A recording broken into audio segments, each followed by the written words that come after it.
Station येथे वाहनांचा अपहार किंवा वाहनांच्या संदर्भात फसवणुकीच्या अनुषंगाने गुन्हा दाखल होता, ज्याचा तपास गुन्हे शाखा घटक 5 चे सहाय्यक पोलीस निरीक्षक शरद पाटील, पोलीस निरीक्षक सलील भोसले आणि त्यांची टीम एसीपी शेखर बागडे यांच्या पर्यवेक्षणामध्ये करत आहे.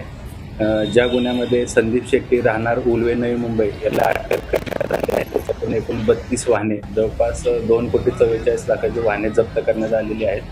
संदीप शेट्टी हा सध्या न्यायालयीन कोठडीमध्ये आहे आरोपी. यापूर्वी त्याच्यावर 2021ला नवी मुंबई परिसरामध्ये 3 वेगवेगळ्या पोलीस स्टेशनला फसवणूक, अपहार किंवा या संबंधाने गुन्हे दाखल आहेत. याची मोडच अशी आहे की हा फिर्यादी किंवा जे तक्रारदार आहेत त्यांची वाहनं भाड्यानं देतो किंवा अधिक तुम्हाला भाडं देतो अशी फसवणूक करून त्यांच्याकडून वाहन घ्यायचा. सदरचे वाहन तो इतर इसमांना गहाण ठेवायचा किंवा ते परस्पर त्याची विक्री करून जास्तीचे पैसे स्वतःसाठी किंवा स्वतःच्या फायद्यासाठी घ्यायचा, अशी त्याची मोडच आहे. यापूर्वी या आरोपीनं अशा सेम प्रकारचे गुन्हे केलेले आहेत, ज्यामध्ये 2021ला नवी मुंबईच्या वेगवेगळ्या पोलीस स्टेशनला त्याच्यावर गुन्हे दाखल. प्रायव्हेट गाड्या आहेत का टुरिस्ट गाड्या आहेत?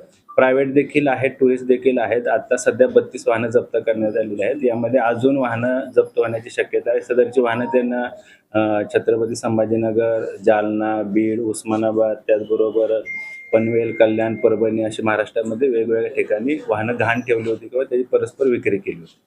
तर हे संपूर्ण करण्याचं काय होतं? शिक्षण किती आहे आणि त्यासोबत अजून कोणी होते? त्याचं वय आहे 38 वर्ष. राहणारा तो उलवे, नवी मुंबईचा आहे.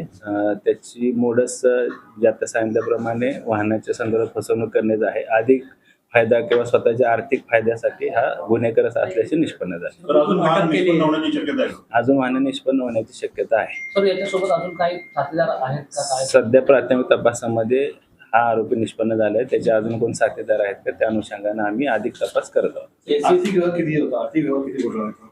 सध्या आपल्याला 32 वाहनं जप्त करण्यात आलेली आहेत आणि जवळपास 2,44,00,000चा मुद्देमाल जप्त केलेला आहे. अजून त्यानं सदर वाहनाच्या अनुषंगाने कुठल्या इसमांना पैसे दिले आहेत का किंवा सदर वाहनाच्या अनुषंगाने वाहनं गहाण ठेवून किंवा विक्री करून अधिक काय पैसे कमवले आहेत का किंवा स्वतःचा फायदा केला आहे का, त्याचं